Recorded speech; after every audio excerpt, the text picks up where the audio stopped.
बुधवार के दिन जिनको शुगर की बीमारी हो, बीपी हो, उनसे निवेदन करूंगा, गणेश जी का दांत जो टूटा हुआ है, उस टूटे हुए दांत के भाग की ओर 5 दुर्वा सफेद दुर्वा, पानी का जो जलाशय होता है, कुआं होता है, बावड़ी होती है, तालाब होता है, नदी होती है, वहां लगती है सफेद दुर्वा। 5 सफेद दुर्वा टूटे हुए दांत की ओर समर्पित कर दें बुधवार के दिन दोपहर में ठीक 12 बजे। वही दुर्वा 5 मिनट बाद उठा लें और उस दुर्वा को एक दिन में सुबह खाली पेट एक दुर्वा को खा लें। महाराज, आपका शुगर और बीपी लेवल में मिलेगा। आपने मुझे दुर्वा समर्पित करी है, ये दुर्वा जो मुझे देगा वो वैभव प्राप्त करेगा। जो दुर्वा मुझे समर्पित करेगा उसके जीवन में रोग दूर हटेगा। शंकर भगवान कहते हैं, गणेश, ये दुर्वा बुधवार के दिन, इस दुर्वा का अलग अलग महत्व है। महाराज, यदि 41 दुर्वा प्रत्येक बुधवार को गांठ लगाकर गणेश जी को समर्पित कर वापिस उठाकर उस दुर्वा को खाली पेट, आपके घर में भी गणेश जी होंगे, उनको समर्पित करो। खाली पेट इस दुर्वा को केवल चबा चबा कर खा लो और आधे घंटे बाद पानी को पी लो। बुधवार की बुधवार 5 बुधवार करना, गणेश जी को चढ़ाना, सफेद दुर्वा को गणेश जी को समर्पित कर चबा चबा कर खाना। उदर की प्रॉब्लम, जो भी मसा आदि की प्रॉब्लम होती है, उदर से जुड़ी हुई होती है, जिस चीज से जुड़ी होगी, पेट की जितनी प्रॉब्लम होगी, आपको जितनी भी प्रॉब्लम होगी, वो सारी 5 बुधवार करना। 6ठे बुधवार को जरूरत ही नहीं पड़ेगी। कितनी भी प्रॉब्लम हो पेट से, कितनी, जो जिंदगी भर रोता है। शिव महापुराण की कथा कहती है, भगवान शंकर पार्वती जी से कह रहे हैं, सुनो पार्वती, जो हमेशा रोता रहता है, मेरी दुकान नहीं चल रही, मेरा घर में ये हो गया, परिवार में ये हो गया, बेटे को ये हो गया, बेटी को ये हो गया, जो जिंदगी भर रोता रहता है, भगवान शंकर पार्वती जी से कहते हैं, दिन भर में सरस्वती एक बार मुख से निकलती है। जो दिन भर रोता है, किसी ना किसी चीज के लिए रोता ही रहता है, वो पूरी जिंदगी रोते रोते ही निकालता है। जो दुख आने पर भी कह दे कि परमात्मा है, भोलेनाथ जी बैठे हैं, मुझे टेंशन नहीं है, तो वो अपनी जिंदगी को खुश होकर जी लेता है। फिर उसको दुख नहीं झेलता, फिर उसको दुख नहीं। कितना एक भील की कथा आती है शिव पुराण के अंतर्गत। एक भक्त भील था, जब जिंदगी में थोड़ी सी भी तकलीफ हो, थोड़ा सा भी कष्ट हो, थोड़ी सी भी अगर दुख हो, तो शिव जी को जल चढ़ाओ, बेलपत्र चढ़ाओ, और कोई मन में अगर दुख है तो नंदी के पास 2 क्षण बैठकर अपने मन की बात नंदी से जरूर कहो। क्यों? शंकर भगवान से सीधे आप अपने मन की बात नहीं कह सकते, तो नंदी के कान में जब आप कुछ कह देते हो, तो नंदी के कान की बात भगवान शंकर के हृदय तक पहुंच जाती है और शिव जी उसको स्वीकार करते हैं।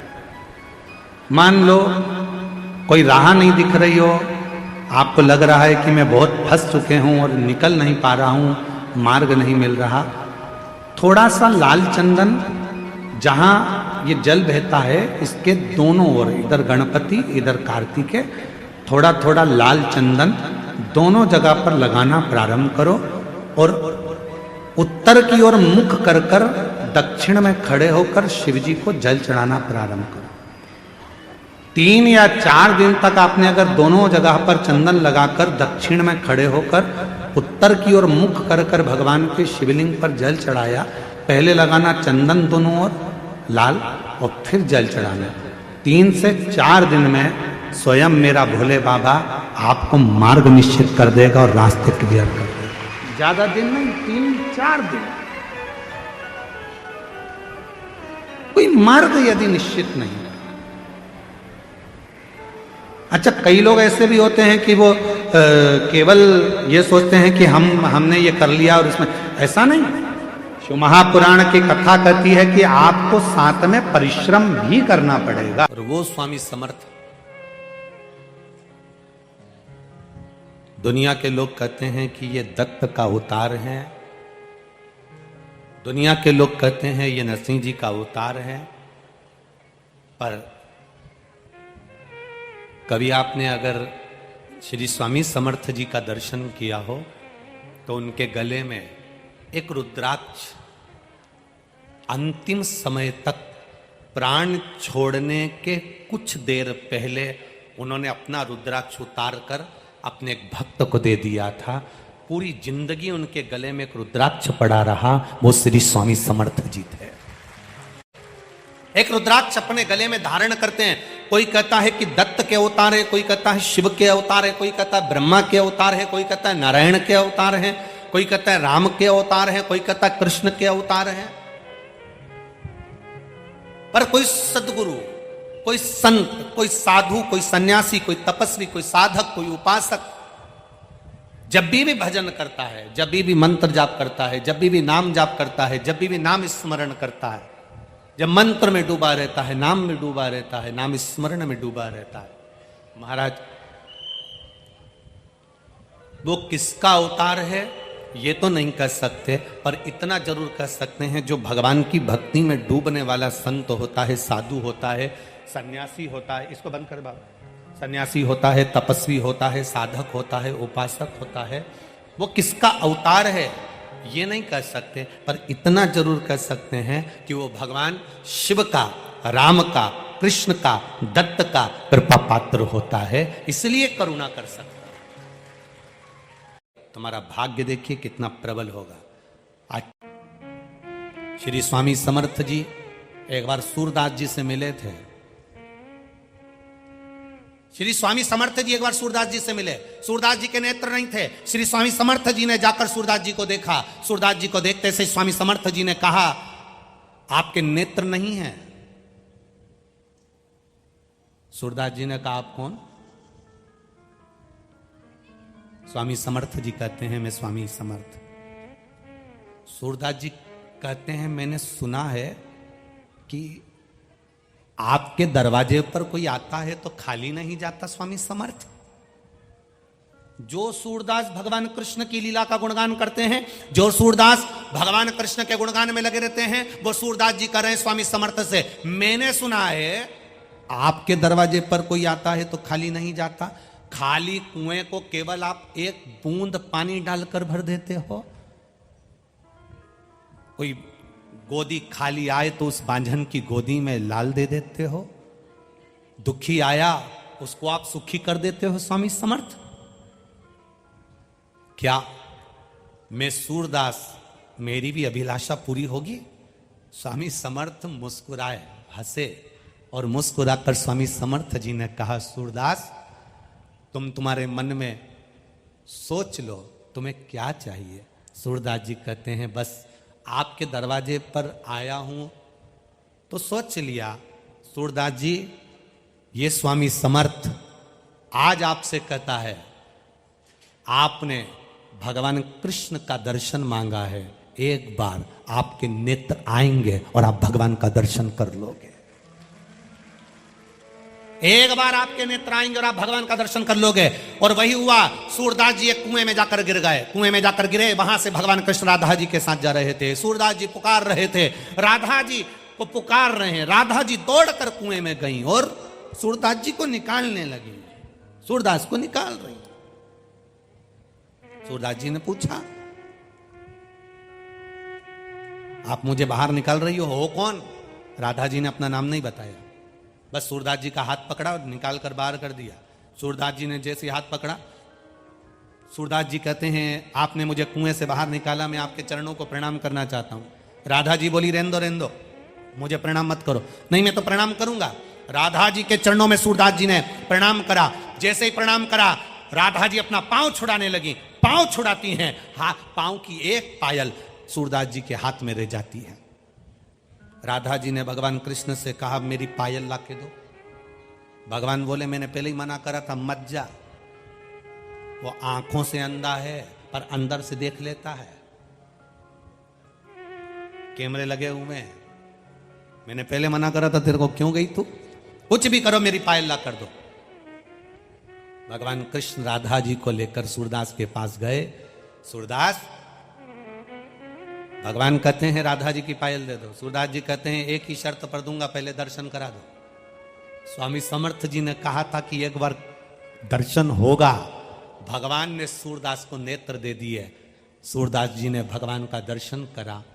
सूरदास की आंख में आंसू भरकर स्वामी समर्थ को याद करा, आपने कहा था एक बार कृष्ण का दर्शन होगा, आज हो गया। ये कोई सहज नहीं है। कोई शिव तत्व संत होता है, कोई शंकर को जानने वाला संत, साधु, सन्यासी, तपस्वी, साधक, उपासक होता है। संत का दर्शन, गुरु का दर्शन, कोई वेद पाठी का दर्शन, कोई भगवत भजन करने वाले का दर्शन, कोई गुरु महिमा का स्मरण करने वाले का दर्शन, कोई शिव का गुणगान करने वाले का दर्शन, कोई शंकर के महत्व को जानने वाले का दर्शन, कोई शंकर को एक लोटा जल चढ़ाने वाले का दर्शन खाली नहीं जाता, खाली नहीं जाएगा। जैसे स्वप्न में दिखा हुआ शिवलिंग,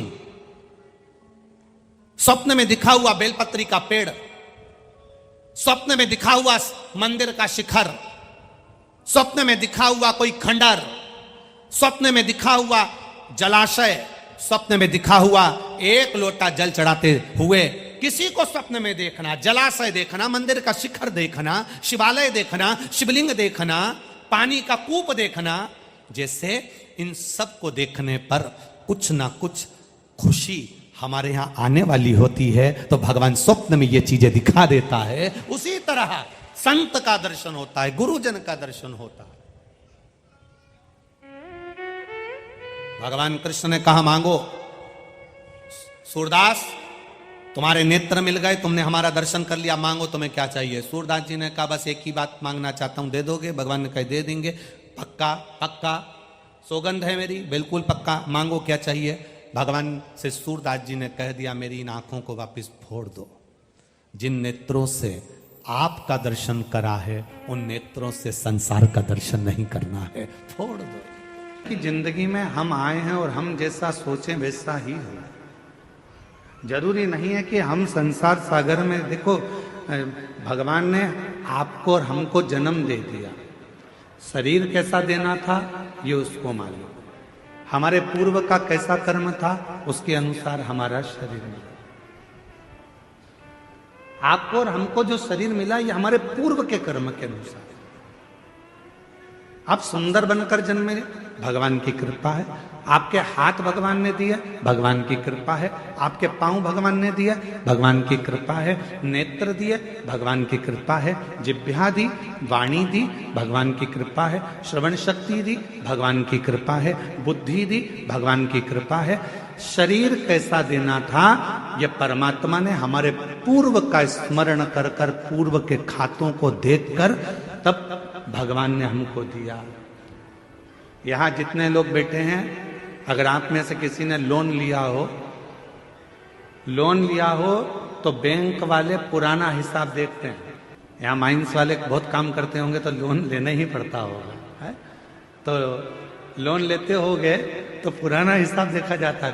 पहले लिया था, जमा करा कि नहीं करा, इतना पैसा लिया था, उस बैंक से उठाया था, भले तुम दूसरी बैंक से लो लोन, पर वो पूरी बैंक उन टटोली जाती है कि इसने पैसा जमा करा कि नहीं करा, इसने जमा किया कि नहीं किया। बस जैसे बैंक का लोन देने वाला पुराना हिसाब देखता है, उसी तरह हमको जन्म देने वाला भी हमारा पुराना हिसाब देखता है।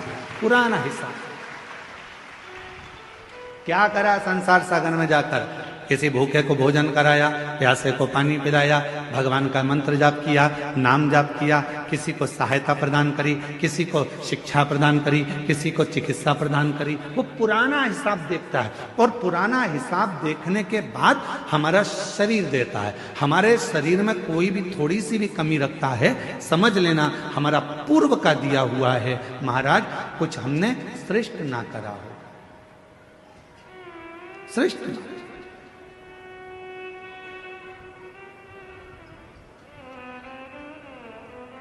धृतराष्ट्र नेत्र नहीं है। एक बार भगवान द्वारकानाथ से धृतराष्ट्र ने पूछ लिया, क्या बता सकते हो कि मेरे नेत्र क्यों नहीं है? मैं इतना सुंदर जन्मा, मैं इतने बड़े राज्य का राजा बना, मैं इतना बड़ा नरेश बना, मैं इस हस्तिनापुर का राज सिंहासन संभाल रहा हूं और मेरे नेत्र नहीं है। आप बता सकते हो कि मेरी किस्मत ऐसी क्यों लिखी? भगवान द्वारकानाथ ने कहा, पूर्व जन्म में तुम एक सुंदर राजकुमार थे, एक हंस को देख लिया था, उस हंसनी को पकड़ने के चक्कर में वो तुम्हारे हाथ ना आई, तो उसके साथ में जितने भी लोग बच्चे थे उन सब के नेत्र तुमने हर लिए थे, इसलिए तुम्हारे नेत्रों को हरा गया। पूर्व का कर्म। कोई पिछले जन्म के अच्छे कर्म मुझे बाबा दे, कोई पिछले जन्म के अच्छे कर्म मुझे बाबा तेरा साथ मिला। जहाँ सारी दुनिया झुकती है, जहाँ सारी दुनिया झुकती है, मुझे वो आली दरबार मिला, दरबार। पुण्य होगा बोलने के लिए वाणी दे दी, पूर्व का अच्छा पुण्य होगा देखने के लिए नेत्र दे दिए महाराज, और भगवान ने सब कुछ दिया, पूर्व का पुण्य। और फिर याद रखो, हमारे और आपके पिछले जन्म का कोई अच्छा कर्म होगा जो शिव महापुराण की कथा कच्चे गांव में दे दी, ये पुण्य है।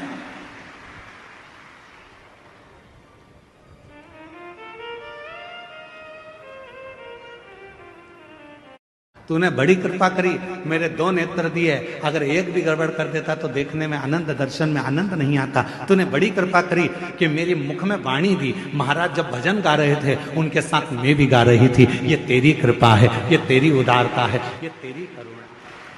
और प्रभु भगवान से कहते रहना, भोलेनाथ ऐसी कृपा करना मेरे बूढ़ा महादेव, ऐसी कृपा करना बूढ़ा देव, ऐसी कृपा करना मेरे महादेव, ऐसी करुणा करना मेरे बाबा कि मेरे शरीर को ऐसे ही चलाते फिराते रहना, इसको पलंग पर मत पटक देना, इसको कहीं हॉस्पिटल में मत पटक देना, चलाते फिराते। पूर्व का कर्म है हमारा।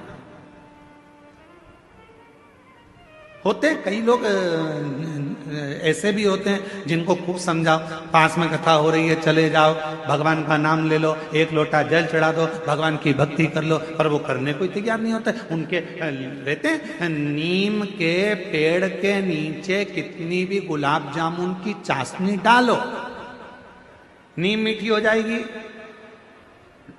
बोलो तो नहीं।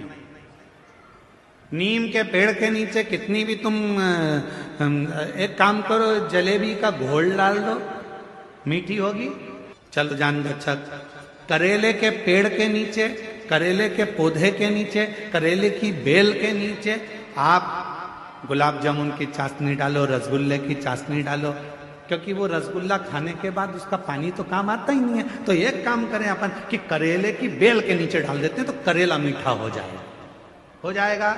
करेला करेला ही रहेगा, नीम नीम ही रहेगी। उसको चाहे तुम की कितनी भी गुलाब जामुन की चाशनी डाल लो, चाहे तुम गुड़ डाल लो, शक्कर डाल लो, तुम्हारी मर्जी पड़ जाए जो डाल लो, पर वो नीम नीम रहेगी, कड़वी की कड़वी रहेगी, करेला कड़वा की कड़वा ही रहेगा। उसी तरह अपने गांव में, अपने नगर में, अपने शहर में, अपने मोहल्ले में, अपनी कॉलोनी में, अपने घर में, अपने परिवार में कोई ना कोई एकाध व्यक्ति नीम और करेले जैसा होता ही, उसको कितना ही समझा लो, कितना ही समझाओ, कितना ही बुराई करता, फिर भी शंकर जी की बुराई करता, फिर भी एक लोटा जल की बुराई करता। गुरु जी हमारे यहाँ वो आए थे, इतने बड़े संत महात्मा, वो भी शिव जी की बुराई कर दिया, वो भी इनने भी ऐसा कर, तो कोई कितना ही समझाए, पर वो नीम नीम रहती है, वो करेला करेला ही रहता, उसको नहीं समझ में। महाराज